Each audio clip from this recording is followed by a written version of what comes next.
আসসালামু আলাইকুম, শুভ সন্ধ্যা। কেমন আছো আমার প্রিয় ভাই বোনেরা? আশা করি ভালো আছো।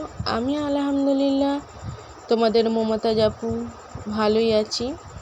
কিন্তু একটা দুঃখের সংবাদ আছে, যেটা 4 দিন হলো আমার ছোটো মা ইন্তেকাল হয়েছে। তা আমাদের মধ্যে একটা শোক আছে, যেটা অনেক কষ্টকর বা অনেক দুঃখ। তা আমার ছোটো মার জন্য সবাই দোয়া করো। আর তোমরা কেমন আছো আমার কমেন্ট বক্সে জানিও। দেখো, আজ দেখতে দেখতে 4 দিন হয়ে গেল। আমরা মানুষরা কত অহংকার দেখাই, কত গুমর দেখাই, কত কী করি, কিন্তু আদেও আমরা কেউ চিরস্থায়ী নয়। সেই জন্য মনে করি অহংকার গুমর ছাড়ো। কিন্তু এটা কথার মাধ্যমে বলছি, কিন্তু আমার মা, ছোটো মা খুব ভালো মানুষ ছিল। আমার মা এবং ছোটো মা বা আমার বড় মা, আমার মেজো মা, আমার বাবারা 4 ভাই ছিল। তা আমরা দেখেছি তাদের মধ্যে যে বন্ডিংটা বা যেটা ছিল, এখনকার যুগের বউয়েদের সেটা নেই। আমার মা কিন্তু সেজেছিল, তবুও আমার মাকে সবাই অনেক ভালোবাসতো এবং শ্রদ্ধা করতো। কারণ আমার ছোটো মা ছিল একটু মোটা সোটা, হঠাৎ কোথাও যেতে পারতো না। আমার বড় মা খুব সাদাসিধে, অত বাইরে ঘোর প্যাঁচ বোঝে না, অনেক সাদাসিধে মানুষ। আর আমার ছোটো মা ওই মেজো মা, সে অতটা চালাক চতুর নয়। কোনো একটা অসুবিধে বা সুবিধে কিন্তু আমার মা সবার এতে ছুটে যেত। তা সেই জন্য তখনকারের কথা বলতে আর এখনকারের কথা বলতে আমি মাঝে মাঝে বসে বসে ভাবি কি আমরা কি কোনো দিন তাদেরকে খুঁজে পাবো না, তাদেরকে আর খুঁজে পাবো না। যেমন ওদের মধ্যে এখন আমার আলহামদুলিল্লাহ আমার বড় মা আর আমার মেজো মা এখন বেঁচে আছে। আমার ছোটো মা আর আমার মা দুজনে আল্লাহর কাছে চলে গেছে। তা ওদেরকে আর কোনো দিন ফিরেও পাবো না, যতই কাঁটা করি না কেন, যতই যাই করি না কেন। আর 4 ভাই ইন্তেকাল হয়ে গেছে। আর আমার 3টে পিসিমণির মধ্যে 2টো পিসিমণি বেটিমা, তারাও মারা গেছে, একজন আছে। তা সেই দিনের কথা মনে হলে মনে হয় সেই দিনগুলো অনেক ভালো ছিল, সাদা কালো জীবন অনেক ভালো। কারণ এত ঘোরপ্যাঁচ ছিল না তখনকারের মানুষদের।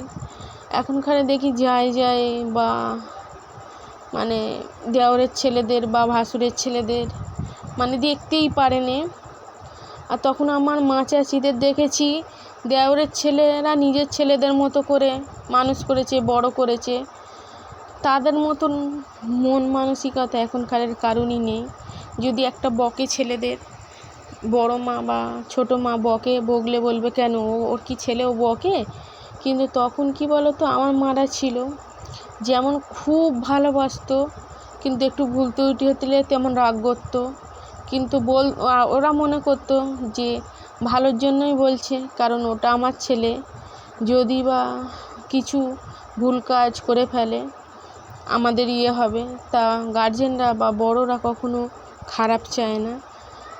সেই জন্য তখনকার যুগের মানুষরা ছিল। এখনকার যুগের মানুষরা টাকার পিছনে ছোটে, সে মা বা বাপ কি ভাই বোন। আর এখনকার হয়তো বউয়েরা বা অনেক মানুষ আমাকে গালি দেবে, গালি দিও না।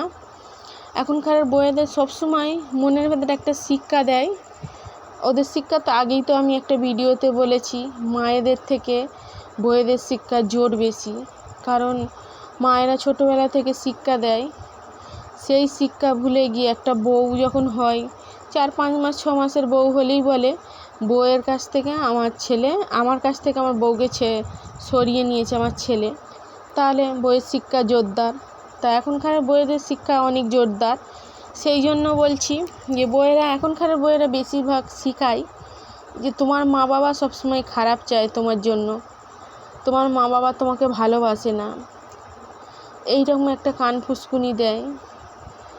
সে যেই হোক না কেন এইরকমভাবে একটা বলে। আর সেই কথা শুনে কিছু সন্তান আছে, কিছু মেয়ে বা ছেলে আছে, তারা সেই কথা শুনে মা এবং বাবাকে দুজনকেই অবহেলা করে। আর আমি সেই ভাইদের উদ্দেশ্যে বলছি, মা বাবাকে কোনো দিন অবহেলা করো না। যার জন্য এই পৃথিবীতে এসেছো, যার জন্য পৃথিবীতে সব কিছু শিখেছো, চিনতে শিখেছো, জানতে শিখেছো, সেই মানুষ দুটোকে অবহেলা করো না। আল্লাহর পরে যদি কেউ থাকে সেটা হলো আমার মা বাবা বা আমার নবীজির পরেও মানে মা বাবা। আমার নবীজি নিজেই বলেছে, যদি আল্লাহকে পেতে চাও তাহলে মা বাবার মধ্যেই মা বাবাকে সেবা করো বা তাদের যত্ন করো। এই নয় যে টাকাকে তুমি যত্ন করো। তা দেখেছি টাকাকে বেশি মানুষ আজকালে সব কিছু, যদি আত্মীয় স্বজনের সাথে সম্পর্ক ভালো রাখতে চাও তাহলে কিন্তু তোমার ভালো মানুষই নয়, তোমার ভালো মানুষই দিয়ে কিছুই হবে না আজকালের যুগে। তাহলে কি জমাতে হবে? টাকা। টাকা জমালেই দেখবে আত্মীয় স্বজন পরিজন সবাই আসবে, কারণ তোমার মূল্য তাদের কাছে নেই, তোমার টাকার মূল্য অনেক আছে। তা আমি একটা কথা তোমাদের সঙ্গে শেয়ার করব, যেটা আমার সঙ্গে প্রায় হয়, বা আজকের এইটা আমার সিক্রেট কথা, মানে যেটা আমার মধ্যে থাকে সেটাই আমি বলি। আমি সবসময় মনে করি আল্লাহ ছাড়া আমার কোনো মাবুদ নাই, আল্লাহ ছাড়া এই পৃথিবীতে আমার আপন বলতে আল্লাহ ছাড়া আমার কেউ নেই।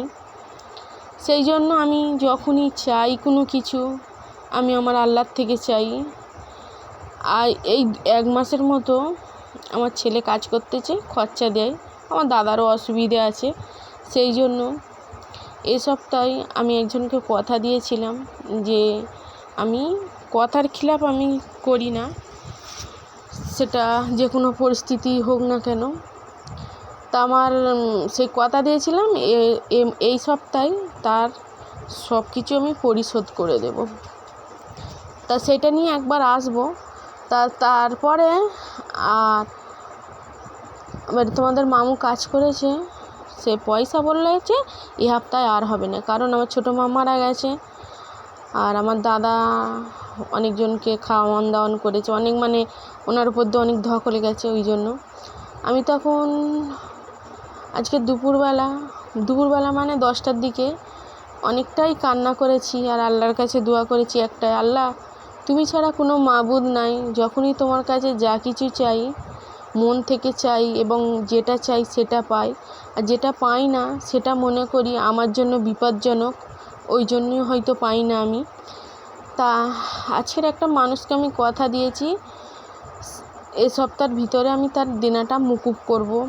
তা আমার জীবনটা কি লড়চড় হয়ে যাবে আল্লাহ পাক? আমার জীবনের কি দাম থাকবে না? অনেকটাই কান্না করেছি। তারই মধ্যে 1 ঘন্টার ভিতরে আমার কাছে 3,500 টাকা কীভাবে এলো আমি নিজেই জানিনি। তা সেই জন্য আমি মন থেকে সবসময় যা কিছু চাই আমার আল্লাহর থেকে চাই। সত্যি কথা বলতে আল্লাহ ছাড়া আমার কোনো মাবুদ নাই। আমার দুঃখ সুখ এবং সব কিছু তোমাদের সঙ্গে শেয়ার করি, আর একান্ত যেটা মনের গভীরে ভিতরে থাকে সেটা শেয়ার করি আমার আল্লাহর সঙ্গে। যখন আমি কান্না করি তখনই কিনতে পাই, এইভাবে আমার আল্লাহ আমার সহায় হয়। আর একটা কথা তোমাদেরকে আমি বলি, দেখো টাকা পয়সা কোনো খাবার বা কোনো কিছুই যদি কোনো মানুষের থেকে চাও, 1 বার দেবে 2 বার দেবে 3 বার দেবে, কিন্তু তারপরে সে বিরক্ত ভাব হবে। কিন্তু আমার আল্লাহ পাক বলেছে তুমি আমার থেকে চাও, আমার আল্লাহ খুশি হবে, যত চাইবে ততই খুশি।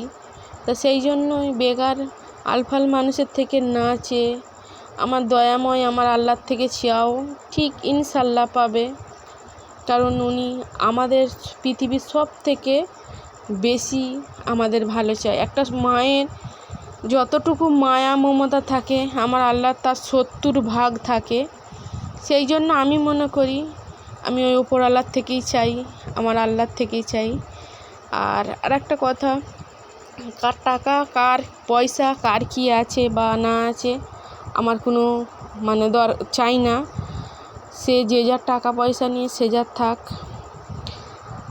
আর আমার কারোর দরকার নেই। আমি যেমন একা আছি তেমন বেশ ভালোই আছি, সুস্থ আছি।